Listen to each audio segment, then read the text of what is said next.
Thank you for joining me this afternoon with Julie Davis-Colan. She is the co-founder of the L Group, a business advisor, a 6-time author, a speaker, and a peak performance coach. Today, Julie is going to talk to us about how to create a winning mindset to expand your achievement, success, and cope with life's challenges. And I'm Linda Fisk, the CEO of Leadership Global, and I am thrilled to welcome every single person to this program today.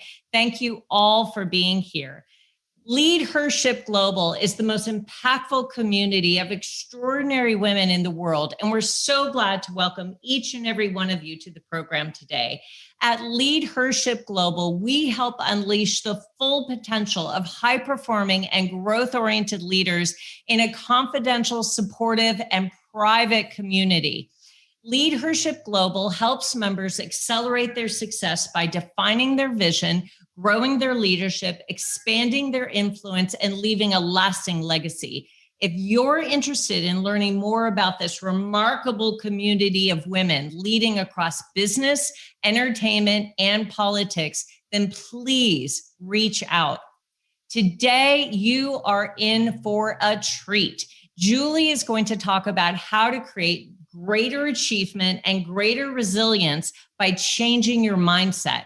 With all the personal and business adjustments required right now, Julie is going to be guiding us all through the secrets of building a positive mindset and actions. And I, for one, cannot wait to learn from Julie Davis-Colan.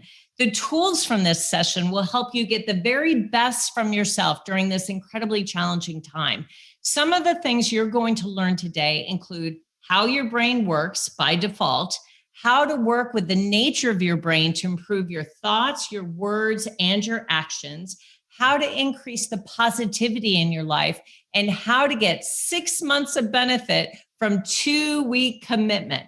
This will be an interactive coaching session, and each of you will have the opportunity to ask questions at the end of Julie's presentation. But first, let me tell you a little bit about Julie. Julie Davis-Colan co-founded the L Group, a leadership and organizational development consulting firm in 1999. She's an innovative business advisor and peak performance coach with experience in sales and marketing to Fortune 500 companies. Julie has authored 5 popular books, including Stick With It, Mastering the Art of Adherence, and Getting the Best of Yourself and Others.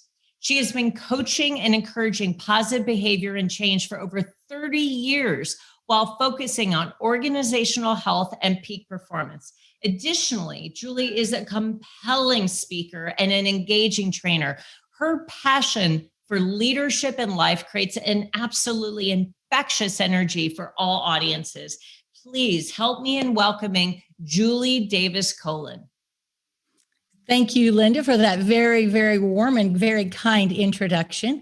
Thank you guys all for joining us. It's a topic, as Linda mentioned, I'm very passionate about. And what I'd like to do, instead of just giving you a lot of to-dos, is I'd like to tell you a story and then take you through an understanding, as she mentioned, about how your brain works so we can work with it to get the best from ourselves. So I'm going to go back in time. I'm actually going to stroll back to 1999. And at this time, a father and his daughter were out in a garden, a rose garden. And like many of us in the pandemic, started gardening more, doing things outside. The little girl and her dad were out there, and he was kind of being a little snarly to her and just a little grumpy. And some of us can relate to that, certainly during the pandemic. And she said, she had just turned 5. And she said, "Daddy," he said, "Yes, love." She said, "Do you remember when I was 3 and 4 and I used to be very whiny?" He said, "Yes, love, I recall." She said, "Well, when I turned 5, I decided not to be whiny anymore. So I think you can decide not to be grumpy anymore." Well, that dialogue just wasn't between any two people. It was actually a dialogue between an individual by the name of Martin Seligman and his daughter in their rose garden. At the time, Martin was the president of the American Psychological Association. And what kind of occurred to him was, up until that point, psychology really studied going from a troubled state to neutral. getting to neutral. And he realized things like deciding not to be grumpy anymore were a heightened state. You wanted to get to a better state, not just you're normal and you're grumpy. So he started an area of study called positive psychology. Now, in 1999, this wasn't the first time anyone had thought of it, but what he did is really put his arms out and around as the APA, or American Psychological Association, around this group of points of knowledge. So people from health, fitness, psychiatry, org development, all sorts of people had been studying things around this periphery, but the umbrella term positive psychology and the study of it and the discipline gave everyone somewhere to put their learnings. So we started collectively, really about 10 years ago, with some new enhanced brain imaging to learn a lot about the brain. So I'd like to start by talking to you about the brain. Now, some of you may have gotten a download. If you didn't, you're going to get a completed downloaded handout after this session. But if you have one, we're going to go through that and you can fill that in. And if you don't, I'll be talking through that as well. We're going to start with thinking about what is positivity. And, some people, and I have called me this before, oh, you have such a Pollyanna approach. Well, that's not what positivity is about. And that's not what we're talking about. We're talking about positivity is not about always being positive. It's about increasing positivity and working with negativity. Negativity is part of life. And I'll talk a little bit more about how our brain is wired and why that even is a thing. But it's positivity, which is the key to a winning mindset, is about intentionally showing up the way you want to, not allowing your thoughts and cares to actually take over with you. So in thinking about that, what I want to do is think about your brain. And this is a little baby brain. Yours is much bigger than this. But the brain is the most complex entity on the planet. And as I mentioned, we are studying it and learning daily new things. So when I tell you something today, you might see something, it's a new blurb and news alert tomorrow where we've learned something new. But as far as we know as of today, what we know about this has really been through, this called fMRI, and it's a very high-tech machine that allows you to look at brain activity. So your brain, this little thing, it's a little larger than ours, is made up of 100 billion neurons. And a neuron is just a cell in your brain. But each neuron is connected to 10,000 other neurons. So what we're talking about is a highly complex network in your brain that makes our thoughts, words, and feelings happen. And between each neuron, there's a gap. And this is going to be important later, and it's called a synapse. That gap has a charge and some different chemicals that flow across that connect these two neurons. What's really wonderful about all this brain research, I think the most phenomenal thing, is that some of us grew up thinking that our brain just deteriorated and we lost memory and we got worse with age. But we know that's not true. Brains are what we call neuroplastic. They're able to regenerate. So that area between two neurons can be strengthened when desired and when intentional input is put in there. And when we don't want the connection, we can actually decrease that as well and decrease a connection that's already there based on things that have happened in the past. So that neuroplasticity, or the ability of the brain to grow, is what we want to capitalize on.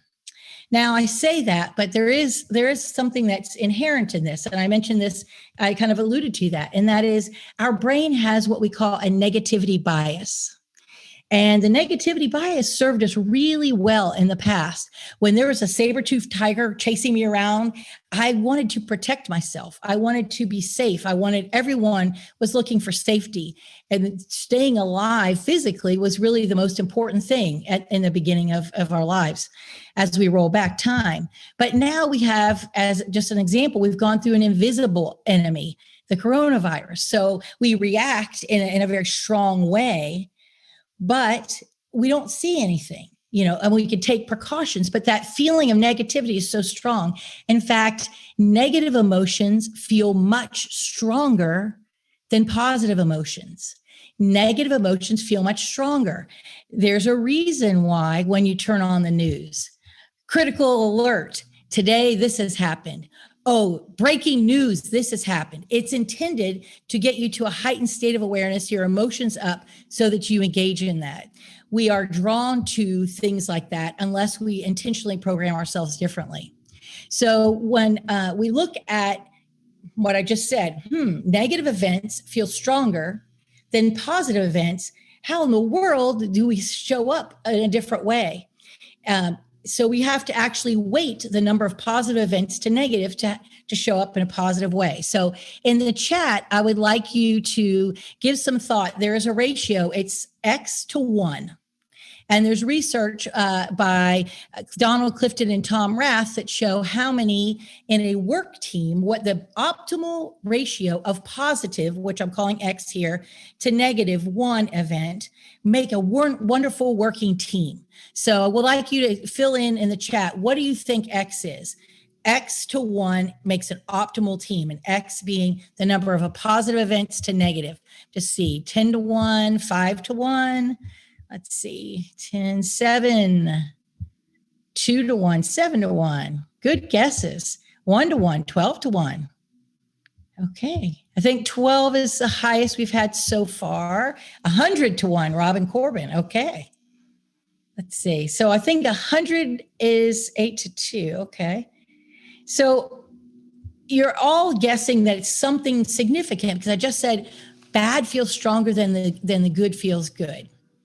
Well, the actual ratio is not quite as bad as most of you guessed. It's 3 to 1. In optimal work groups, you have to have 3 intentional positive interactions to 1 negative to make a balance. And you can think of that as like emotional deposits back in the Covey language, but you need 3 to 1. Now, in the chat box, once again, I want you just to guess. So that's in optimal work teams. Does anybody have a guess, if you put it in there, of what it is for an optimal marriage? How many positives to negative 1? So X to 1 ratio for optimal marriages. You see what you have in there. 10 to 1, 10 to 1, Todd, 6 to 1, 5. Okay. I've seen some people say 1,000, but we don't have that today. Good. 2 to 1. Okay. 3 to 1.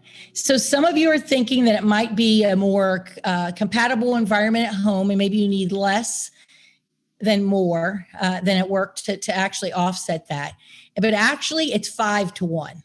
5 to 1. So optimal marriages have a 5 to 1. So when we get grumpy and we yell or we just, make a face or what have you, 5 intentional acts of positive kindness to that 1 to make that work optimally. That's a little bit of background on the brain, but now I'm going to introduce you to a couple of mental models that I think are good anchors also to help you show up more positively. The first is what we call stimulus response, back to Psychology 101. Put out the food, stimulus, the rat eats it, response. What's beautiful about us, though, is that we have a dash between that, which is choice. So when someone pushes our button, we actually have a choice of how we respond. Sometimes it doesn't feel that way. Sometimes we just react, but we want to learn to respond. We don't have emergency reaction teams around the world trying to help us. We have emergency response teams. So taking control of a pause between the stimulus and our response is something that humans were uniquely capable of doing. So that's a mental model to think of. The next is in the 80s, Stephen Covey was that book of 7 Habits was my thing. And one of the models that he introduced I loved was the circle of concern and the circle of influence. And yes, this is extra soft, Charmin. And that was very coveted during the pandemic. But the idea is that in the world, there are things that are concerns. And the pandemic only amplified that. It was invisible. It was big. It was impacting different groups and such. And then there was our circle of control or our circle of influence.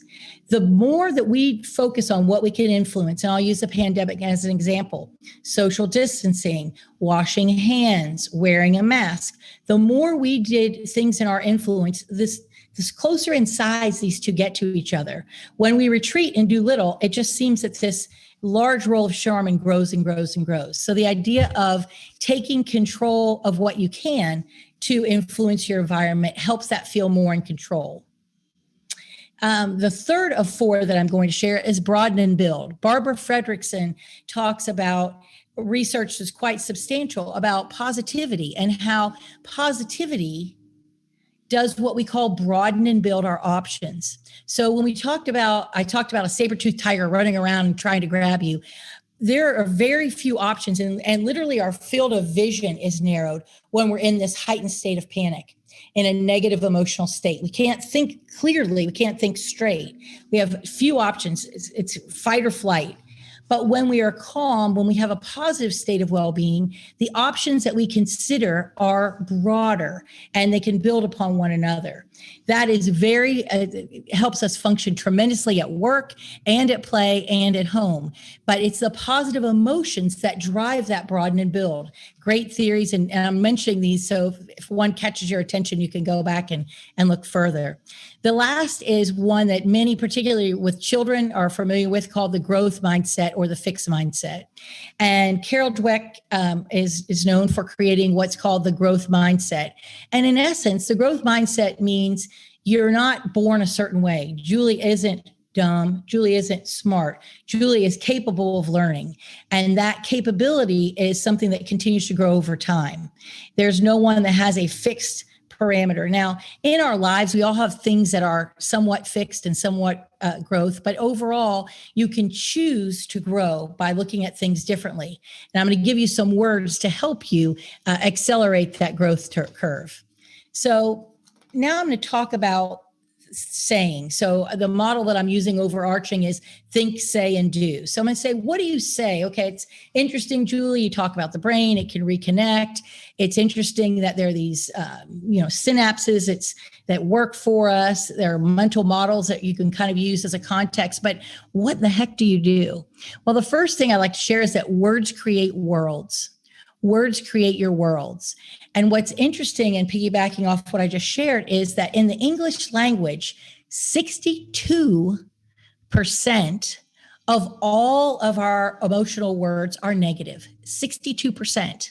And only 38 are positive. And if we were in person and had more time, one of the things I would ask you to do, even though I'm talking about a winning mindset and positivity, is within about a minute, ask you to write as many emotional words as possible. And without exception, what happens is, even though we're talking positivity, more negative words are written on almost everyone's list. It's because there are more negative ones to choose from. So in order to show up in a positive way, you have to actually select those words and be attuned to that lower percentage of 38% of positive words. And in doing that, we have to focus on strengths. There's a tremendous research showing that coaching based on strengths increases performance 36%, while coaching based on weaknesses decreases our output in our success by 26%, negative 26 to 36 above, a huge range. Now, that's not to say in a Pollyanna perspective that in jobs and in life that we, don't have to work on things that aren't our strengths. We do to survive, to work. But if we focus on strengths and build there, the incremental growth is so much higher. So when you look at energy in and energy out, focusing on strengths is the best way to go. I love Ken Blanchard always said, going back to the days of the 1 minute manager, catch them doing something right. In fact, he would even go so far in his classes, I believe it's at the University of San Diego, he has a leadership curriculum where starting out, he would give everyone an A. And he was expecting you to do great, and it was yours to lose. So expecting the best and focusing on the positive yields a tremendous amount of growth. What's interesting also for females out there, when I talk about words create worlds, surveys show that 65% of female CEOs from large companies didn't know they could be a CEO until someone told them they could be. Now you're thinking these people have tremendous skill, influence, capabilities, and capacity, but yet it was words that actually empowered them to tell them they could do it. So thinking about how critical and how important those words are that you say to others, 65% of female CEOs of large companies, it's pretty powerful. So the next section I want to talk about real quickly is name it to tame it. And sometimes, again, we're talking about positivity and it's about working with negativity. So having a negative emotion isn't something we just want to push away. We actually have to express it somehow to make it go away. And I use the phrase name it to tame it, because once you name, like, I'm angry, I can start to work with that. And whether you're getting those emotions out, unexpressed emotions don't go away. They just rear their head in uglier ways. So whether you're writing a note and then you get all your seething thoughts out and then throw it away, don't ever suggest sending one of those right away. Just get those emotions out. You might journal, take a walk, think through things, but get your emotions out. Talk to someone who's a safe confidant. They don't have to solve a problem, just so you can get it off your chest. It's amazing what that does to your physical and emotional health. So expressing those emotions is critical. I would never suggest, I know I've advised many family members when they're mad, they write that seething email and put that. Never, ever, ever, ever, ever do that. But again, something what you write down, you can have control of and throw away, is a great way to begin to work through emotions, negative ones in particular. The next section in say that I want to talk about is talking yourself up. What's interesting, and particularly interesting about females, is that most females would never talk to their best friend like they talk to themselves, because they wouldn't have any friends. They wouldn't show the doubt and questions about, attempts that they have or their capabilities or their contributions. They wouldn't show those doubts. They wouldn't share those with their best friend. And what I'd like to suggest is talk to yourself as your best friend. And I take this very seriously. I'm the only one that is with me 100% of the time. And some of you that know me closely know this will be the truth. And I have a particular action that I do and a phrase. And so I'm going to let you make this your own if you would like to. But it is, I say, when I do something great, I go, "Good job, Jules." And I do it all the time. So I'm going to invite you in just a second, everybody, to do this to yourself. And you don't have to say Jules, although it's fine if you do. But I want you to actually congratulate yourself and think about something for a moment that you did. Maybe it's just showing up for this today.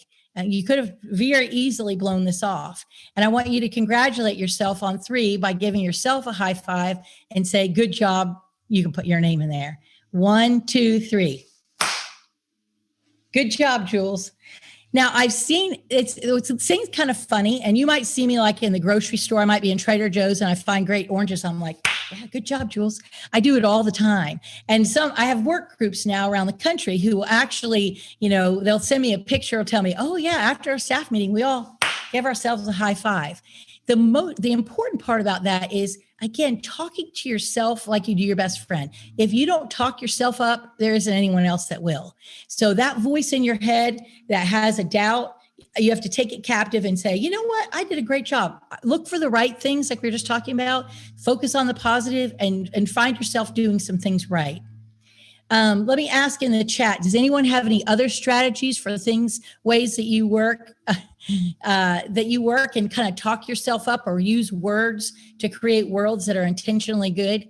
We'll look on there. If anyone wants to put something in the chat, you are welcome to, because all best ideas are those that are shared.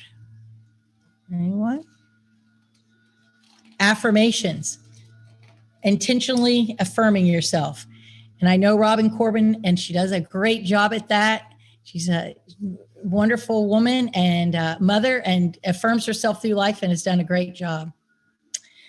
So for those of you that have the handout and those of you that don't, if you just pick up a quick pen. So I'm going to actually ask you to do an activity really quickly, and then I want to ask you how you feel about that. So I want you to think of something that you have to do. And I don't care if it's, insert. Okay, you insert, you're conscious about that time. Okay, good. But I want you, Marissa, to be then talking about, I do a great job at something in that. Good. Thank you for contributing on that. But when you think of an activity you have to do, it might be laundry. It might be an Excel sheet. It might be give a presentation later today. Whatever it is, I want you to write it down on the paper. I have to X. Your X is whatever that is for you. And then I want you to now write it one way a little differently. I want you to replace the words I have to with the words get to. I get to speak to all of you today about a topic that I'm very passionately about. And in chat, as I'm chatting away here a little bit more, I want you to just share with us, how does that change things for you, or does it? Does replacing have to with get to, no matter what the activity is, change it for you? I know simple task, I used to hate laundry, and I'm getting a lot better. But I hated it. I was like, I have to do laundry. And then I intentionally employed this. I get to do laundry. And for me, what that says is if I was doing laundry, that meant at least I was very active and I had many clothes that I needed to change through. There might be other people in my household that were doing things that were able to take action and dirty clothes. I had people to love, including myself, who was able to do something that required doing laundry. And it literally changed my perspective on that. Let me see some other thoughts. Linda, can you, just talking about a friend, about what it would look like to see blessings as curses? About what the blessings and what we looked as a curse. Yeah, changing that around. Things we used to have to do, you go, oh, I have to get up and go into the office today. Oh, I get to go into the office today. We have a CEO, after we had this conversation, who was thinking, I have to guide all these employees. I have a big responsibility. And when we kind of talked through it, it took a few days. And he's like, it is a huge blessing. I get to influence the lives of these employees and their families and the community and the outcome of this business. I get to do this. This is a privilege. So it's a matter of changing it from a requirement or a curse to gratitude and finding the gratitude in that. When we think about things that we do, we also take pride in kind of the way that we do things. And I know for many of us, for many years, multitasking was the thing. I can type on this and come over here and do this at the same time, and I can talk to you while I'm typing or writing a paper. What's really interesting, we're very lucky in Dallas to have the Institute for Brain Health here, which is going to be a massive study for the brain, like Framingham was to the heart. And so their intentional study of what affects the brain and how it affects the brain is fabulous. And research will just continue to flow out of there. One of the things that's so interesting, as I interviewed the CEO a couple of months ago about this, and she shared, was that multitasking is to the brain as cigarette smoking is to the heart. Now, I know we have Todd Larson on here, a fellow heart employee, so I know he knows that well. Many of you in healthcare. Cigarette smoking is to the heart as multitasking is to the brain. That is, it creates detrimental defects that create deficits in the way our brain works. Now, that's quite remarkable information to me. And in addition, multitasking decreases your productivity 40%. Now, I have an activity. I'm just going to share it with you. We don't have time to do it collectively today, but you can have someone write out a word like, we love this webinar, and we love this webinar, and then have them do that while they're doing something else and time them when they're multitasking. You cannot do things as efficiently or correctly when you're multitasking. And that decrease of 40%, I think, is actually somewhat kind. You make mistakes and such. So, and that even includes, as I interviewed Sandra Bon Chapman, I said, does that include, like, what about music? Because I love to have music in the background. It even includes that, because what we're doing is actually, we're like rebooting from one phase of our brain to the other each time we switch topics or tasks. I'm listening to music and I'm working on a paper. I think I'm doing it all at once, but that's not how our brain works. So single focusing is the key to being the most productive, but also having the best brain health. So in order to do that, there's some ways that you can break down tasks and make a suggestion of what we call an elephant task. An elephant task is an area of focus that requires quite significant thought. And so I'm going to suggest that in the morning, if that's your fresh time, which it is for most people, or whenever that occurs throughout the day, that you block your schedule for 45 minutes for what we call elephant tasks and focus on that task completely, meaning you've silenced your cell phone, you've silenced all of your pings on your emails, you've silenced everything you can so that you can show up intentionally for that task. You'll be amazed at the accuracy, the ingenuity, and the flow that you get into with that. So focusing on your elephant tasks. Now, if you're like me, I have a million thoughts that come in even when I'm working on something else. So having a notebook to your side is a good idea. So you could just write down notes. Send birthday gift to so-and-so. Oh, call your son regarding this. Those things that come in, just put them in a parking lot, write them down again, so they're not swirling around there. An unexpressed emotion doesn't go away. It'll just start dominating. So an unexpressed thought in this way, write it down, call Cameron to do this, and then put it aside. But really stay in that focused time zone. And we suggest also there's a great brain break that I've learned from the Institute, which is 5 minutes every hour, just get up and walk around. We are actually made to move. And when we talk about more actions that we can take to help our brain and show up more positively, movement is a key one. But we are made to move. So 5 minutes, an hour, and now I know your commute might be short, but go walk outside, take a fresh breath of air, and don't try to intentionally think about anything. Just try to put thoughts aside and just walk. Again, that's a little brain break that gives your ingenuity a chance to rev back up on that. So those are a few things in the mental capacity of doing. And I'm going to share just a few more of what we call the 4 M's if you do have your sheet before we take some questions. And the first one is meaningful engagement. We were created to be connected. And it is not the same being disconnected. It's not the same in Zoom. I would love to be face to face with all of you and share that interplay and that dynamic that we could. It is not the same. And in fact, there's studies now that are coming up about Zoom exhaustion and why that is, of having to focus too much on each person's visual cues, not being able to take visual breaks. It looks rude, a litany of things on that. But we were meant to be connected. So staying connected is important. Whether if you're a manager, making sure, I know you've probably heard this before, but you're calling each employee every day. Just let them know. Some people are at home with 5 kids. Some people are sitting alone with a computer in an apartment and they're completely solo. But whatever their situation, they still face challenges. So just letting them know that people care. You would do that in the office. You wouldn't walk by someone with your blinders on. So just taking a moment to engage them. We have a concept that we call our best team, your buddies that ensure success and truth, your best team. Suggest that, even if it's virtual, that you think about a few people, 3 or 4, who might surround you in your life journey, who might do life with you, who are willing to tell you the things you don't always want to know, and understand your life goals and help you get there by encouraging success, but in truth and confirming that with you. So another concept there would be creating your best team. One of the last items under this I wanted to share was something I learned in college. I went to Florida State away from Ohio. I was very homesick. And I was very homesick until I met a girl named Emily. Emily was way worse off than I was. She was the saddest person I'd ever met.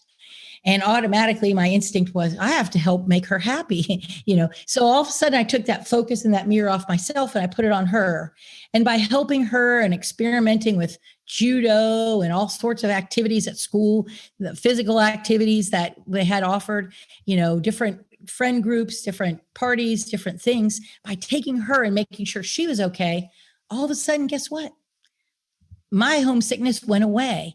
And that is so true in the pandemic. When you're lonely, if you focus on other people and you reach out, that is actually a cure for your soul at the same time. So it's a win-win for everyone. And that's because that's the way we're wired. So that is the area of meaningful engagement. Movement. Many of you are very well informed about this, but we were made to move.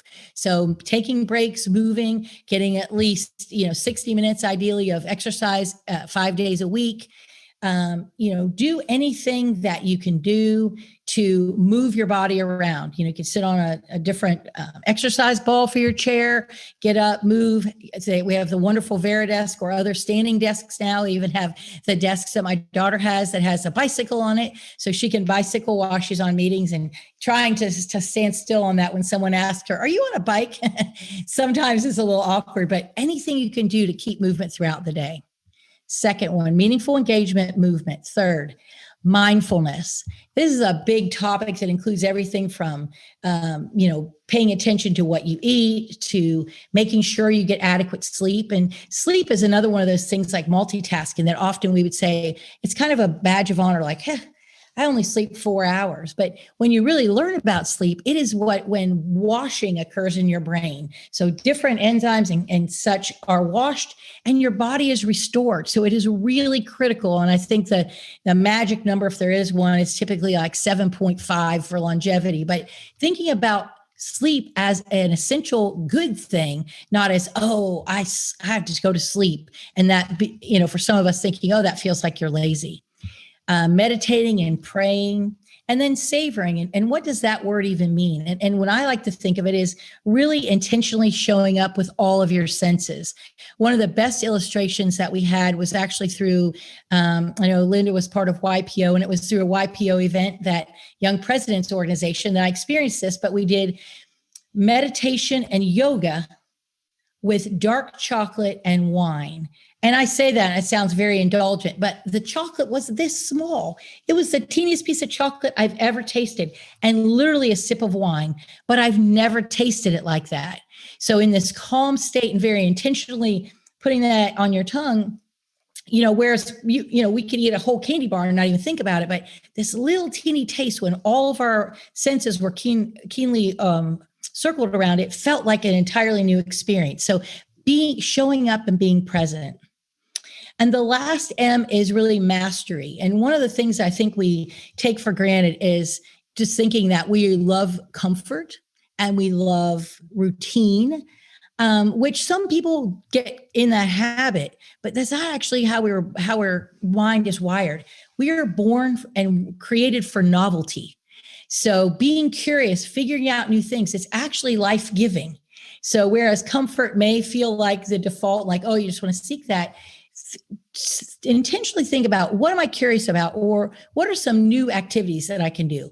And I know that people have gotten created banana bread, macrame, learned golf, all sorts of things, but those are great fuel for positivity and building your brain as well. So, and again, instead of thinking of those as indulgent, think of those as an area of growth for your brain. So Linda mentioned she promised at the end that I would be giving you something that you could do for just 2 weeks and get 6 weeks of benefit from.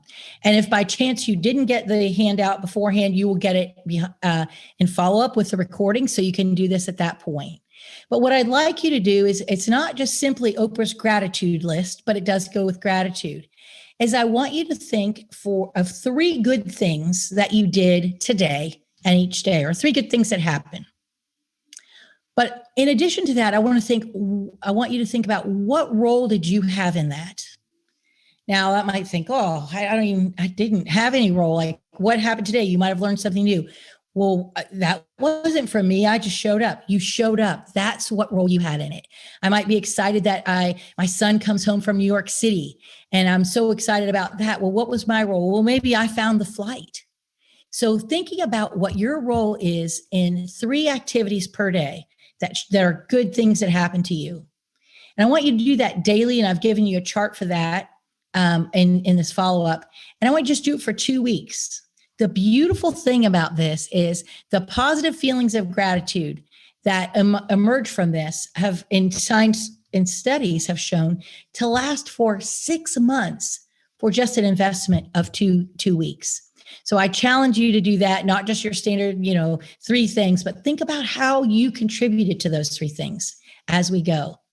Now, Linda, as I'm winding down, we're going to go ahead and, if you have questions, go ahead and take those from the audience. I appreciate you guys being here. Linda mentioned our firm is called the L Group. We are leadership advisors dedicated to healthy growth. And we have 2 newsletters that come out per week. one on leadership, and one on inspiration and encouragement.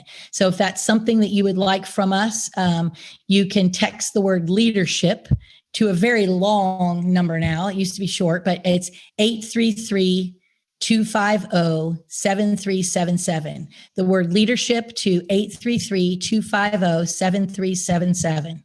I've greatly appreciated having the time with you guys today. I'd love to hear any questions that have come up, any thoughts, or any tips that anyone would like to share with the group. I would love to have that. So, Linda?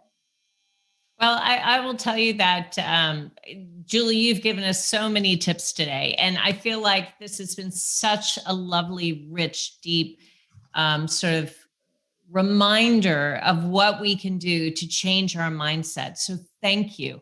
But if you had to prioritize just one mental tip for everyone to gain a more positive sort of winning mindset, Julie, what would you recommend? What would that one tip be? Yeah, I would say change your words, change your world.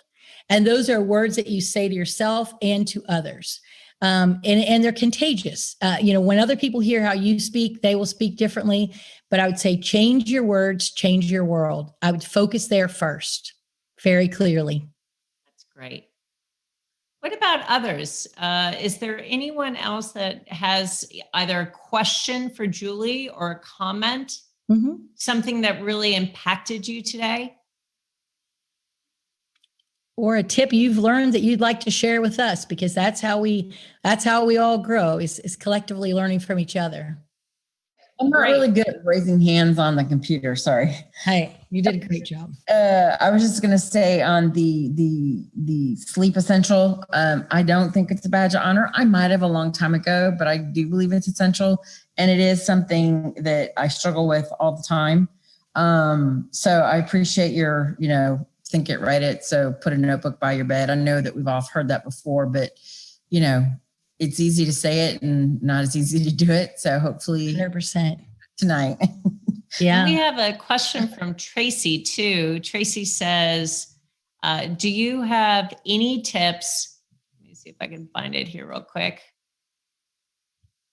Do you have any tips for entering a new work industry as a new grad? Thank you for speaking today. The webinar has been great, but again, just any tips on entering a new work industry as a new grad? I would just say learn as much as you can about that industry and speak to people. Looking for a job is really looking for people. You could apply 1 million times on LinkedIn, which we're doing LinkedIn Learning now, and no offense to that, and Indeed and every other site, and you'll become one of 10,000. So again, I think it's looking at what you want, and maybe you don't know, but investigating industries. I know for my children, one of the things I did is I had them do what I call informational interviews with as many people that we knew in different industries. So they found out, that this is what a pharmaceutical rep does. This is what a doctor does. This is what an engineer does, and learn from people, and then start to understand, what your interests might be. But I'd say talking to people is the most important of anything, because you find people and then you find a job typically, versus just the other way. So I would say look for people and start with those right around you, people that you know from your school, your professors and such. Mary Lou asks, how do these tips work for my teens? My son is 15 and has negative and mood swings that seemed pretty dominant. And I know that's very common among teenagers. So she's saying, given the negative mood swings that then impacts her, what can she do to positively impact her son who is 15? So I would say, and I mentioned when I talked about growth mindset, that's something that educators are actually teaching children at a very young age. And so instead of just teaching, and kind of the approach I took in sharing today as well, is not just telling people what to do, but how things work and why things are better than others, and then what to do with those. So, going back and finding, there are really cool little animated videos about how the brain works and how a teen brain is growing. So the more you understand about yourself, and that can be a child, a teen, and a CEO, the more self-awareness and self-knowledge you have, the better capable you are to navigate with the people around you and through the tasks ahead. So that's what I would clearly say. And there are really great resources for educating. And it's kind of, I mean, everybody has a brain, so it's pretty interesting, I would say. And it's just easier to put that in context of learning, I think, than just focus on behaviors that might seem erratic in those teen years. That's great. All right, one more question, then we'll wrap up with some materials and some resources for everyone. But this is from Lori, and she says, a lot of companies want their employees to multitask so that their staff can get more done. How do you change the multitasking sort of culture in the workplace? And I will say, for me, that was such good information that multitasking is actually detrimental to the brain, because I'm horrible at multitasking. I don't even try it anymore because I am the world's worst. And so she's asking, in a work culture that really embraces multitasking, how can you break that habit? I would say, first of all, again, education, helping people understand, if the culture's saying multitask, it's going to be really hard not to, because it kind of becomes the expectation. So by sharing the fact that it is less productive, and depending on what area you're in, it could be detrimental. I mean, there could be life and death consequences. If not, there could be accuracy. There's always money and time at stake, because mistakes cost something. So I'd say educating your immediate boss about that, and the team that you work with, and then maybe make a team pact. Hey, for a week, let's try to just focus on our task at hand, for maybe our elephant task for 45 minutes, however you would want to implement that. And let's give it a try and just have a baby step. And it doesn't have to be the whole company, but just the pod that you're a part of, and start to work with that after everyone understands that even though it seems like you're juggling and doing a good job, data shows very clearly it's not true. You're 40% less productive, and it's detrimental for your brain. So those are two really good reasons not to do it. Yeah, I love that, Julie. And thank you. Really wise. We've had a really active chat, which I love. There have been people that have said that they're so appreciative of the incredible insight that you've shared today. And there are people that have given you praise personally for the impact you've made on their life. And today's audience is largely made out of Leadership Global members, and they have been thrilled with the content that you've covered today, Julie. And that's all noted in the chat. So first and foremost, let me thank you. Thank you, Julie, for sharing your expertise, sharing your knowledge, and being such wise counsel to all of us navigating an unprecedented time with COVID-19, working remotely, and trying to manage a lot in our lives as women and as leaders. So first off, thank you. Thank you so much, Julie. And for everyone that has joined us that is not yet part of the Leadership Global community, allow me to warmly invite you to take a look at the most impactful community of extraordinary women in the world. We would be welcome to invite you to our incredibly supportive, private, and confidential community. Please reach out to me if you'd like to learn more about Leadership Global. As you noted in Julie's talk, one of the most powerful and important ways of changing your mindset and really embracing positivity is to be surrounded by people who will lift you up, who will support you, who will tell you the truth in love. And that is what Leadership Global is all about. We unleash the full potential of high-performing and growth-oriented leaders in a confidential, supportive, and private community. So if you'd like to learn more, we would welcome you to our community. And I personally would love to get to know each and every one of you. So please reach out if you're interested. In the meantime, Julie has some amazing resources for all of you. You should have, prior to today's event, received a worksheet from me, as well as an invitation to register so that you can receive today's recording. Know that within the next day, you will receive a recording of today's program so that you can review it at your leisure. You can share it with coworkers, friends, and colleagues. And I will make sure that all of you also receive the worksheet one more time, so that if you missed it in the first email, you'll be able to have it in the second email as a wrap up for today's program. And as I noted, Julie also has a couple upcoming coaching workshops that you are welcome to attend, both of them. There are incredibly dynamic workshops about leadership and about embracing the positivity mindset. And all of you, I think, have noted the power of Julie's coaching in the chat. So, please take a look at that as well. Julie, again, thank you so much. I'm very, very grateful for your time.